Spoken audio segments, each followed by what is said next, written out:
신앙생활을 그렇게 오래 하지 않았어도요, 한 번쯤은 오늘 본문의 이야기를 들어보았을 것입니다.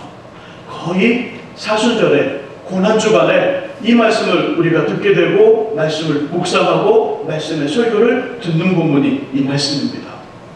겟세마니의 기도.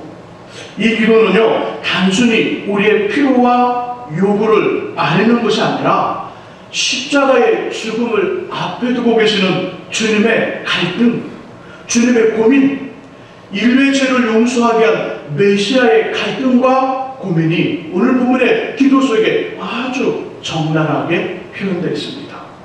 이 시간은요, 주님의 갈등을 통하여 주시는 예수님의 말씀 9번째 이야기를 나누기 원합니다. 주님의 9번째 말씀은요, 이것입니다. 고난을 적극적으로 수용해라. 고난을 능동적으로 받아들이라. 적극적인 고난 수용, 이 말씀을 하고 있습니다.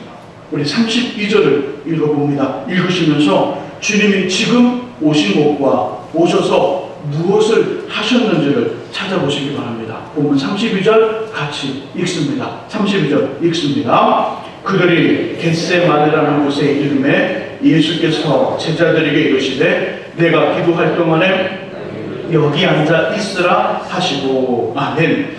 예수님 오신 곳 어딜까요? 예, 방금 전에 제가 말씀을 드렸는데 오신 곳은 겟세마네입니다. 오셔서 무엇을 했을까요? 그 이야기도 방금 전에 했잖아요. 겟세마네 동산에 기도라고. 기도하셨습니다. 주님은 겟세마네 동산에서 기도하셨습니다. 기도하셨어요. 한 번의 말씀을 더 보겠습니다. 밑으로 내려오면 43절에 있습니다. 43절. 겟세마네 기도가 끝나고 바로 일어난 일을 기록하고 있는 43절 읽어봅니다. 43절 읽습니다.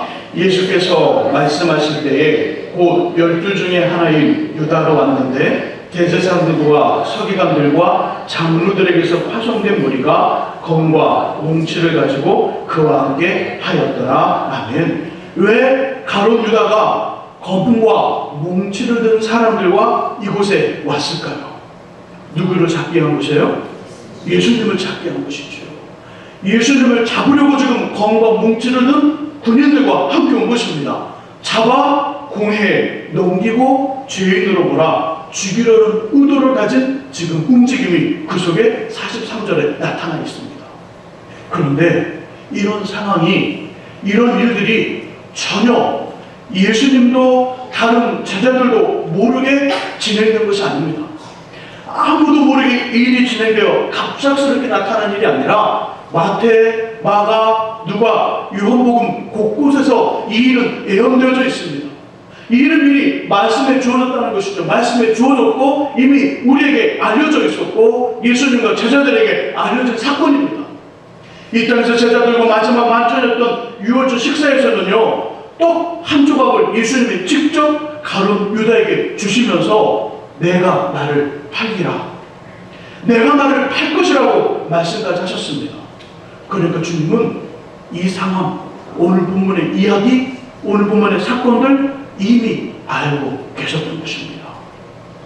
누가 자신을 팔 것인지, 언제 그 일을 행할 것인지, 그리고 오늘 밤 겟세마네 동산에서 내려가면 그 일이 일어날 것이라는 것을 정확히 알고 계셨습니다. 그러면 주님 어떻게 하셔야 될까요? 이제는 잡힙니다. 잡혀서 십자가에 죽습니다. 죄가 있어 죽는 것 아니고 죄가 없는데 누명을 쓰고 죽음을 당합니다. 아무런 이유 없이 죽게 됩니다. 잡히게 되었습니다. 그 시간, 그날, 지금 이 사건을 알고 있습니다. 잡혀 죽는 날과 시간과 상황을 이미 알고 있습니다. 그럼 주님 어떻게 하셔야 될까요? 여러분들은 어떻게 하실래요? 이 예배가 끝나면, 예배당을 나가면 경찰들이 여러분을 잡을 것입니다. 아무런 이유 없습니다. 잘못도 없습니다. 정말 무단 횡령도 안 했습니다. 그냥 거리에 정말 평범한 시민처럼 잘 걸어와 예배를 드렸습니다. 그런데 잡힐 겁니다. 잡혀 그 경찰서에 몇 시간 있는 것이 아니라 감옥에 들어가 교도소 생활을 하게 되고요, 잘못하면 사형도 당할 수 있습니다. 여러분 알고 있습니다. 어떡하실래요? 그러면 우리 이렇게 할 것입니다. 알고 있다면 도망칠 겁니다. 만일 다음에 일어날 일이 좋은 일이라는 것을 알고 있다면 마음의 준비를 하고요, 그 좋은 일 때문에 기쁘게 기다릴 것입니다. 소감도 준비할 거예요. 누가 물어보면 어떻게 이런 일이 일어났습니까? 그렇게 묻는다면 좋은 일이니까 소감도 준비하고 화장도 다시 하고 옷도 제일 좋은 곳으로 찾아놓겠지요. 하지만 나쁜 일입니다. 나쁜 일인데요, 생명을 빼앗기는 일이지요. 그렇다면 날짜와 시간, 사건을 알고 있으니까 그 자리를 피하거나 그 사람을 멀리하거나 도망쳐야 합니다. 피하고 멀리하고 도망치는 것, 이것이 당연한데요, 주님은 그렇게 하지 않습니다. 그렇게 하지 않고요, 그 자리에 머물러 계십니다. 오늘 사건이 일어날 그 자리에 머물러 있습니다.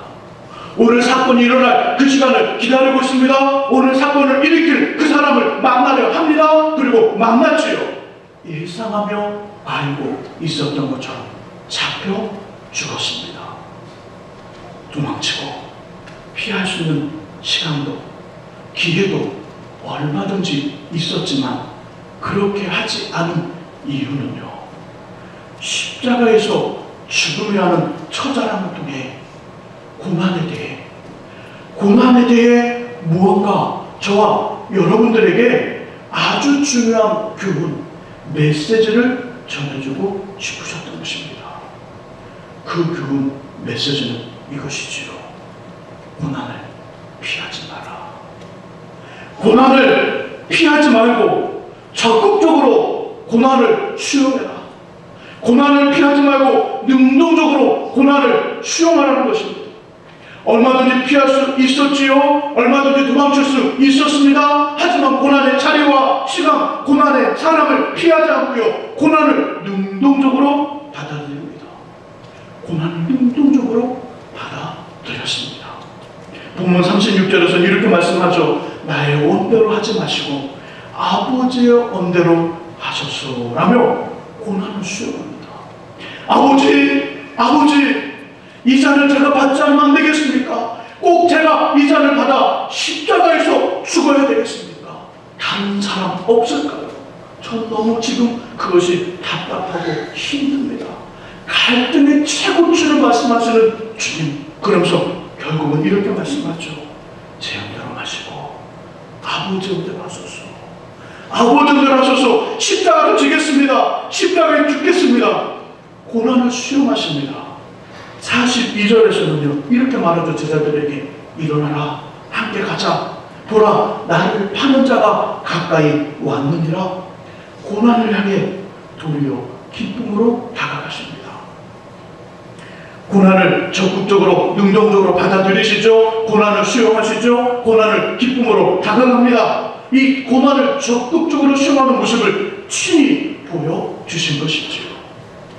예배드리는 저와 여러분들 안에도 주님처럼 고난을 피하지 않으며 능동적으로 적극적으로 고난을 수용하는 그런 일을 꼭 있기를 예수님 이름으로 축원합니다. 그렇다면 왜 힘들고 어려운 고난을 멀리하거나 피하지 않고요, 적극적으로 수용을 하셨을까요? 왜 능동적으로 고난을 받아들이려고 했을까요? 거기는 두 가지가 있습니다. 첫 번째는 이것이지요. 우리의 삶이 누군가의 고난으로 행복해지며 윤택해졌기 때문입니다. 우리 지금의 삶, 우리 지금 행복하고 윤택한 삶이 누군가의 고난을 통하여 이루어졌다는 것입니다. 한 남자와 한 여자가 만나 서로는 알 수 없는 매력에 끌려 사랑을 하게 되었고요, 핑크빛 미래를 꿈꾸며 결혼을 합니다. 하지만 그들에게 다가온 것은요, 꿈꾸었던 핑크빛이 아니라 20년, 30년을 서로 다른 환경과 상황에서 자라보며 각자에게 익숙해진 문화의 차이와 이로 비롯된 갈등이었습니다. 남편은요, 라면이나 국수와 같은 명종류를 좋아하는데 아내는 새끼 쌀로 만들어진 밥을 먹어야만 합니다. 둘은 갈등하기 시작했죠. 밥을 먹어도 남편은 찰지고 꼬들꼬들한 찰지고요 온 콩을 위에 놓아진 그 밥, 콩밥을 좋아하는데요. 아내는 물기가 있는 진밥을 좋아합니다. 콩은 입에도 대지 않습니다. 어떻게 해요? 이 가정 먹는 것으로 갈등하기 시작했네요. 남편은 열이 많아서요 낮과 밤 구별이 없이 선풍기와 에어컨을 돌려야만 잠을 잘 수 있습니다. 그런데 아내는요 태어날 때부터 몸이 차 봄날에도 두꺼운 이불을 덮어야만 잠을 잘 수 있습니다. 어떡합니까? 이제 잠도 정말 힘들게 자야 되겠네요. 남편의 일을 보면 바로바로 해야만 직성이 풀리는데요. 아내는 조금 느긋하게 일을 모아 처리합니다. 이런 작은 차이가 갈등을 일으키고요. 한 번, 두 번 서로의 입장에서 나의 입장에서 말을 하기 시작하면 잔소리가 됩니다. 그리고 다투기 시작하죠. 후회를 합니다. 내가 결혼을 잘못했나? 뭔 콩깍지가 끼어서 이런 여자와 결혼했을까? 괜히 했나? 없었던 일로 해야 하나? 물러야 되나? 온갖 생각을 하게 되지요. 이런 일만 있겠습니까? 아내는 시댁과의 관계, 시어머니, 시아버지, 시동생, 그래서 시자가 들어가는 것 얼마나 힘들고 어려우면 먹는 시금치도 시자가 들어있다고 먹지 않고요 싫다고 하지 않습니까? 남편도 마찬가지지요. 처가와의 관계, 장인어른, 장모님, 아내의 동생이나 형님들, 해녀, 생일이나 기념일을 놓치게 되면 난리가 납니다. 나를 사랑하느냐? 사랑하는데 어떻게 나를 낳아주신 부모님의 생일을 잊을 수 있느냐? 나를 사랑하지 않으니까 그렇게 하는 것 아니냐 하며 울고불고 큰일을 냅니다. 근데 누군가가 아내이든 남편이든 조금 뒤로 물러나 스펀지처럼 수용하고 지혜를 동원하는 수고라는 고난을 행해야 합니다. 아내이든 남편이든 수고라는 고난을 행하면 이 가정이 행복해질 수 있습니다. 이런 거죠. 면적류를 좋아하는 남편과 밥을 좋아하는 아내에서는 어떻게 수고라는 고난을 하면 될까요? 방법이 있습니다. 이 두 부부를 위해서 복짜면 그리고 복짬면을 준비하면 됩니다. 볶음밥과 짜장면 또는 짬뽕이 한 그릇에 반반 있는 메뉴를 선택합니다. 그리고 요리를 하는 것이죠. 남편은 국수를 먹고 아내는 밥을 먹고 서로 반반 합쳐서 먹는 것입니다. 이게 수고라는 고난이라는 것이지요. 콩을 좋아하고요 또 그 꼬들꼬들한 찰밥을 좋아하는 그 남편과 콩을 싫어하고 진밥을 좋아하는 아내를 위해서는 어떤 수고의 그 고난을 하면 될까요? 쌀을 씻고요 밥을 지을 때 쌀가마를 적당히 붓고요 어떻게 할까요? 남편이 먹는 쪽에 찹쌀과 콩을 살짝 올려놓는 것입니다. 그러면 남편이 먹는 밥은 콩밥이 되고요 찰진 밥이 되고요 아내가 먹는 밥은 어떻게 될까요? 뻔하죠. 진밥이 되는 거죠. 한 밥솥에서도 기가 막히도록 찰밥과 진밥이 함께 나옵니다. 이것이 바로 수고라는 고난이죠. 더위를 타는 남편과 추위를 타는 아내를 위해서는요 어떻게 할까요? 옷을 잘 사용하셔야 됩니다. 아내는 추우니까 주무시기 전 조금 불편하더라도 예쁜 잠옷 대신 조금 긴 옷으로 입고요. 남편은 전혀 그런 분이 아닙니다. 속옷부터 겉옷까지 잘 갖춰 입는 분이지만 아내와의 온도를 맞추기 위해서 주무시면서 필요 없는 옷들은 벗는 것입니다. 최소한으로만 입고 주무십시오. 이것이 서로 노력하는, 수고하는 그 고난인 것이죠. 자꾸 부모님이나 가족들의 생일, 기념일을 까먹는 남편이라며 아내가 달력에 기록해 주십시오. 새해 1월에 그것도 빨갛게 파랗게 칠을 하고요. 두꺼운 펜으로 동그라미, 세모, 별도 그려서 알게 하는 것입니다.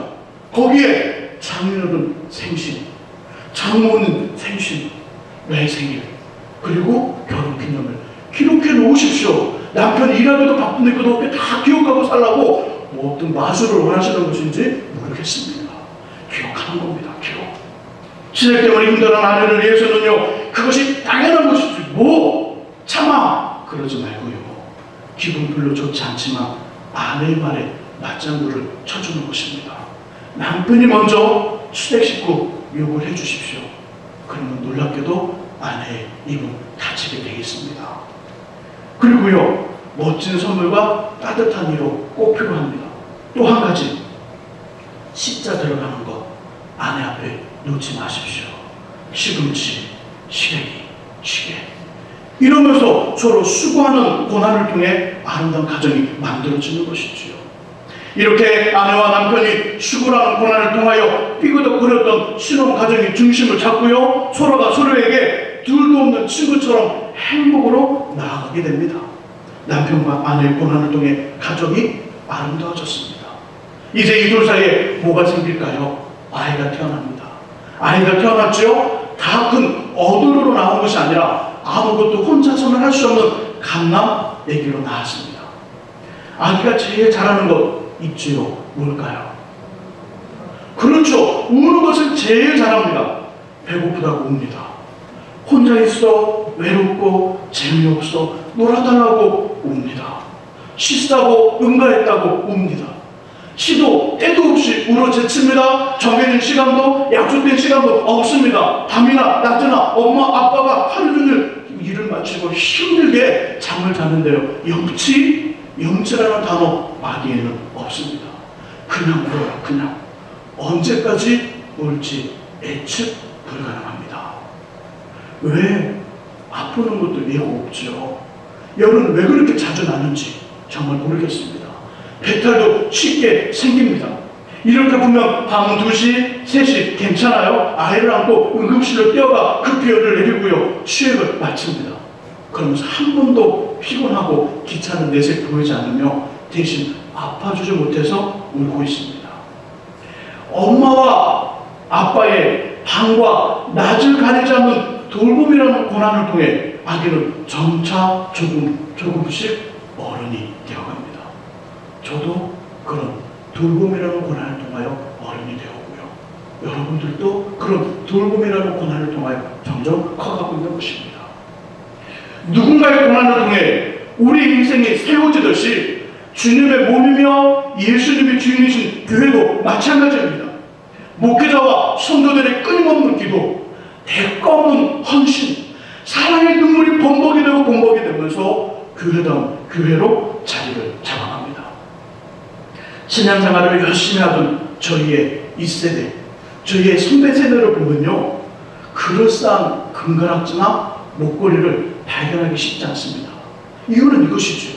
교회를 건축하면서 교회 어려운 일 앞에서 장롱 속에 소중히 간직해오던 가락지나 목걸이를 하나님께 드렸기 때문입니다. 주님의 교회도 성도들의 희생이라는 고난을 통해 멋지게 만들어집니다.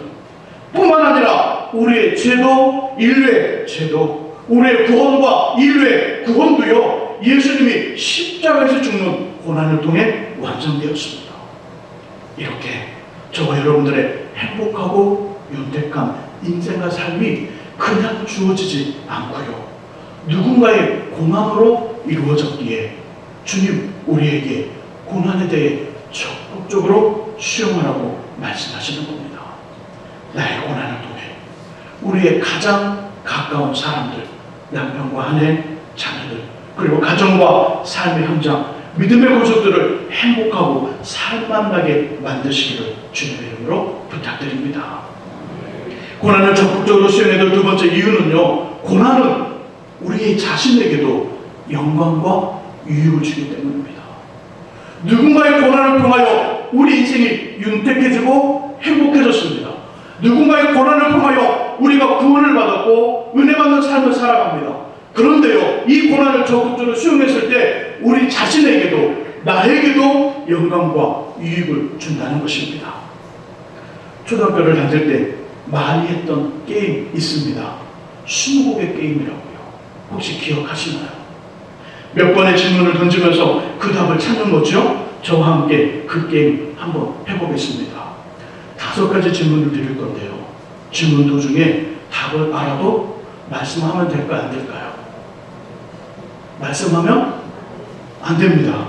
제가 말씀하라 할 때까지 기다렸다가 함께 답을 말씀하는 겁니다. 자, 질문 드립니다. 첫 번째 질문. 나는 사람입니다. 동물 아니에요. 사람입니다. 나는 1981년 3월 전라남도 고흥에서 태어났죠. 세 번째 질문. 고등학교 때까지는 재능이 전혀 보이지 않았습니다. 그래서 기본기 훈련만 했습니다. 좀 감 잡히나요? 네 번째 질문. 명지대학교를 휴학한 후 일본의 2부 리그팀의 파격적인 대우로 스카우트 되었죠. 답을 알아도 잠깐. 다섯 번째 마지막 질문입니다. 2002년 한일 월드컵 대회에서 우리나라를 4강으로 진출시키며 네덜란드와 영국 프로리그에서 아시아 사람으로서 멋진 활약을 했습니다. 나는 누구일까요? 모르세요? 그렇죠. 누굴까요? 예, 박지성 선수. 예, 알면서 모른 척 하는 거죠. 박지성 선수. 얼마 전에 은퇴했죠. 그리고 예쁜 아나운서와 결혼한 박지성 선수입니다. 그가 어떤 종교를 가지고 있는지 전 잘 모르겠습니다. 그가 크리스찬인지 아니면 불교인인지 그걸 말하는 것이 아니기 때문에 그의 인생의 어떤 스토리를 보게 되면 그가 이토록 세계적인 선수가 된 것은요, 쉽게 인생을 즐기면서 된 것이 아닙니다. 고난이라는 시간을 통해 그 박지성 선수가 만들어졌습니다. 사진 몇 장을 준비했는데요. 함께 볼까요? 첫 번째 사진입니다. 흐리게 보이네요. 네. 이쪽이 왼편이 뭐냐면, 왼편이 뭐 같아요? 발입니다. 박지성 선수의 발. 그리고 옆에는요, 박지성 선수가 멋지게 뛰었던 영국 프로리그에서 찍었던 사진입니다. 오래 걸을 수 없어요, 박지성 선수의 발은. 그리고 그 힘든 운동을 할 수 없는 발입니다. 우리나라는 이런 발이면 군대 안 갑니다. 평발이에요, 평발. 발바닥이 평해요, 평발이라는 거죠. 이 평발을 극복합니다, 평발을 극복하고 말도 안 되는 발이 왼쪽 발입니다. 화면이 흐린데요. 온전한 발가락이 없어요. 울퉁불퉁 뼈가 이렇게 부쑥부쑥 올라와 있습니다. 말도 안 되는 발이 될 때까지 많은 고난 있었겠죠. 이러면서 세계적인 선수가 된 것입니다. 자, 두 번째 사진 보여줄래요? 두 번째 사진, 오른쪽에 있는 그림. 뭐 하는 것 같아요? 춤추는 거, 발레리나. 우리나라의 발레리나 딱 말하면 한 사람 딱 튀어나옵니다. 강씨예요. 이름은 강수진 씨. 요즘 한국에 들어와 있는데, 이 강수진 씨는요, 세계에서 가장 유명한 발레단의 최고 프리마돈나, 곧 가장 중심에서는 주인공 역할을 주연을 했던 사람입니다. 이 강수진 씨의 발, 박지성 씨하고는 더 심하게, 박지성 선수의 발보다 더 심하게 이 강수진 씨의 발은요, 알아볼 수 없어요. 어느 발가락이 엄지발가락이고 둘째인지 알 수 없을 정도로 기가 막힌 발이 되어버렸습니다. 이분 여자예요. 여자. 이분 구두 신을 수 있을까요? 구두 신을 수 없어요. 이분의 발은. 엄청난 연습의 흔적, 고난의 모습이 보인다는 것이죠. 자, 세 번째 사진 한번 볼까요? 양호하죠? 누굴까요? 김연아 선수. 피겨의 여왕 김연아 선수. 그의 발을 보게 되면요, 구두를 신은 발인데요, 힘줄 보이세요? 힘줄, 핏줄이라고 그러나요? 발에 들어가는 핏줄. 남자들이 오랫동안 헬스를 하게 되면 팔과 이 팔뚝의 근육과 함께 힘줄이 나타납니다. 벌럭벌럭 튀어나오는데 김연아 선수의 발이 저런 발이에요. 빈발에서 그렇게 예쁘고 매력적인 슛을 하던 이왕의 발이라고는 전혀 예상이 되지 않습니다. 우리 인생을 살면요, 이렇게 진행됩니다. 연습과 연습, 도전과 도전하려는 가운데에서 참고 견디며 인내하는, 여전히 그곳에 그 자리에서 땀을 흘리는 고난의 시간을 통하여 만들어집니다. 우리 인생을 살면요, 유행수 없습니다.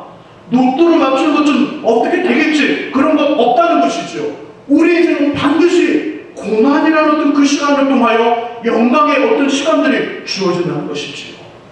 고난은 우리 자신에게도 큰 영광과 이익을 가져다 줍니다. 고난 없는 영광은 있을 수 없습니다.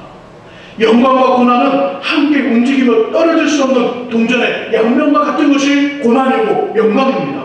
고난 후에 영광이 있는 것이고요. 영광을 원한다면 고난을 감수해야 됩니다.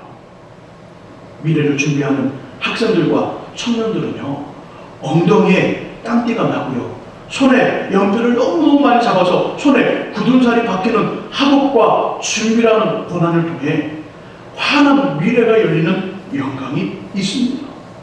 어느 성도들은요, 직장과 사업장에서 가슴 뛰는 조바심, 오늘은 어떤 일이 생길까? 나와 함께 나와 함께한 거래처는 오늘 어떤 모습을 나에게 보일까? 가슴 뛰는 조바심과 멈출 수 없는 부지런함이라는 고난을 통해 탄탄하고 견고한 영광스러운 삶이 펼쳐집니다.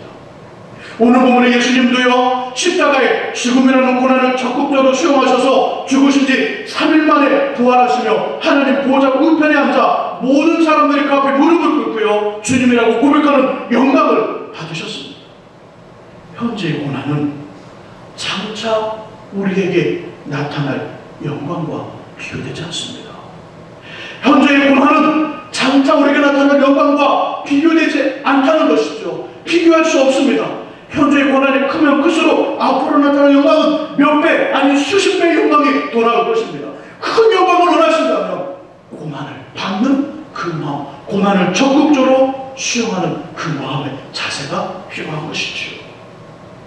2000년 10월에 부산에서 전국 체육대가 열렸습니다.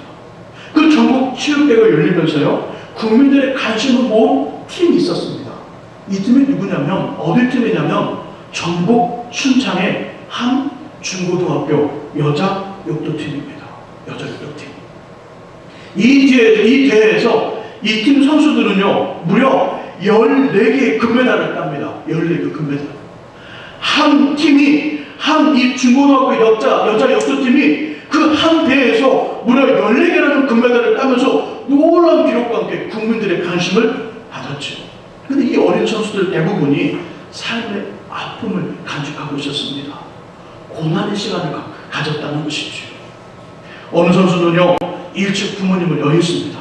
아버지, 어머니를 다 여여서 학교 관사에서 생활하면서 부모님의 얼굴을 기억하지 못하는 선수도 있었습니다. 또 어떤 선수는요, 암으로 투병적인 아버지와 죽음을 극진히 모시는 효녀도 있었습니다. 15명의 선수 중 13명이 영세 및 기초 수급 대상자들입니다. 15명 중에 13명. 이들은요, 고난을 극복하는 과정에서 오히려 놀라운 투혼을 발휘했고요, 자신들의 힘든 상황과 환경을 피나는 훈련으로 이겨내며 정상의 자리에 우뚝 선 것입니다. 가시 없는 무한가는 결단코 없습니다. 또한 고난 없는 영광도 없지요. 고난은 인생을 가르치는 훌륭한 교사이고요, 고난은 하늘의 복을 받게 하는 분명한 통로가 됩니다. 요즘 만난 고난 어떤 것입니까? 요즘 만난 고난 무엇입니까? 남편과 아내, 자녀들, 가정과 삶 현장 때문에 너무나 힘이 들고 너무나 어려운 일 무엇입니까? 밤잠을 설치게 하는 일 도대체 무엇입니까? 때가 되면 그 고난의 일들이 영광의 열매로 축복의 결실로 올 것입니다. 십자가의 죽음이라는 고난을 적극적으로 수용하시면서 저와 여러분들이 만난 고난 어떤 것인지, 그 고난 중에 얼마나 힘든 것인지, 그 고난이 얼마나 아프고 고통스러운지 이미 알고 계시며 도와주시려고 준비하시고요, 고난 후에 영광을 예비하신 십자가의 예수님과 함께 정말 고난의 시간과 고난의 일들을 잘 참고 견딤으로 하나님의 영광을 경험하시기를 예수님의 이름으로